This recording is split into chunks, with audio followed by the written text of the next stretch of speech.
Hi, you've accepted the Clear Vision 2020 challenge that will help you make more money, supercharge yourself and your team, and have your most profitable year in 2020.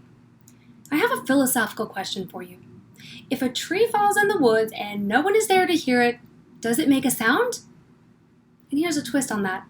If an email gets sent and no one bothers to open it or bothers to read it, does it have an impact? I've never been able to experience a tree falling in the woods without being there, so I'll leave that up to the scientists to prove.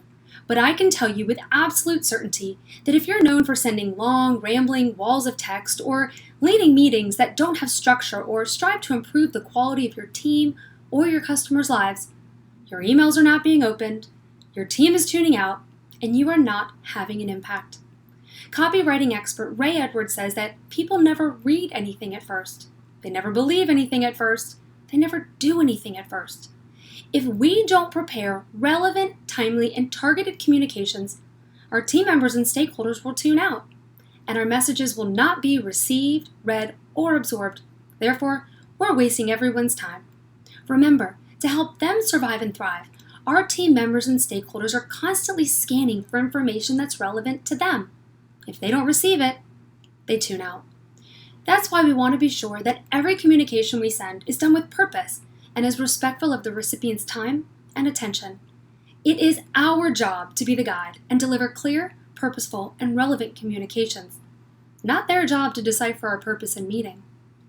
So that important information is read, and absorbed, each communication you send or deliver should be constructed with the who, what, when, where, how, and why framework, also known as the reporter's questions.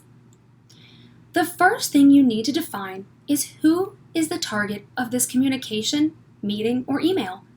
If sending to all in your company database is your default, see if you can use a segmented list so that anyone who is not affected by the information won't receive it.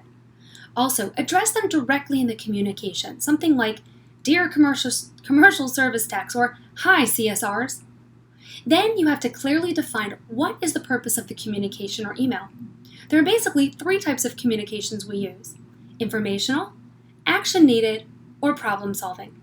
When you're writing for informational purposes, avoid walls of text.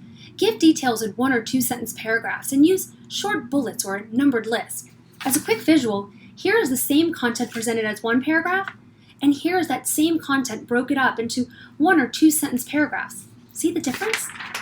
For any communication that needs to be impactful, a good habit is to print it out and see how it looks, or email it to yourself and check it out on your mobile device. You'll quickly see how overwhelming it can be and where you can make adjustments. When you're writing for action needed, be sure to give the next steps they need to take now or what to expect to happen next.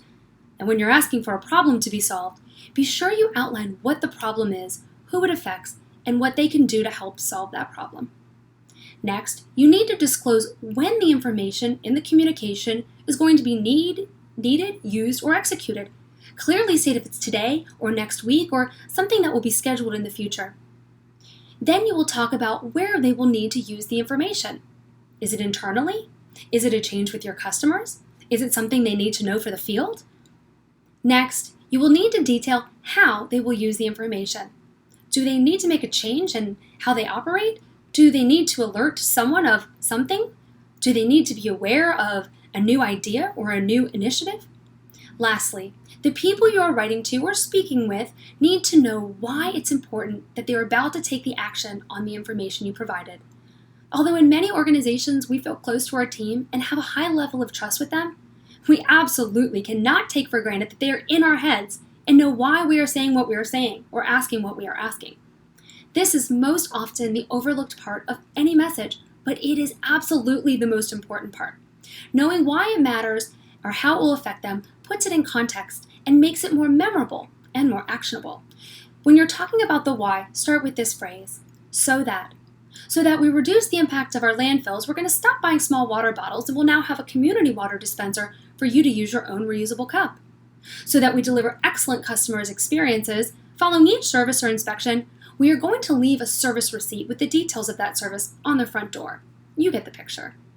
So here's your Clear Vision 2020 action item for today. The next time you have an email to write or a meeting to prepare for, write down the reporter's questions: who, what, when, where, how, and why, and use them as your outline for your message. Thinking and writing with these points in mind to create a strong message will take some time and effort, and over time it will become more natural. If you want your message or email to be absorbed and impactful, it will be well worth your time.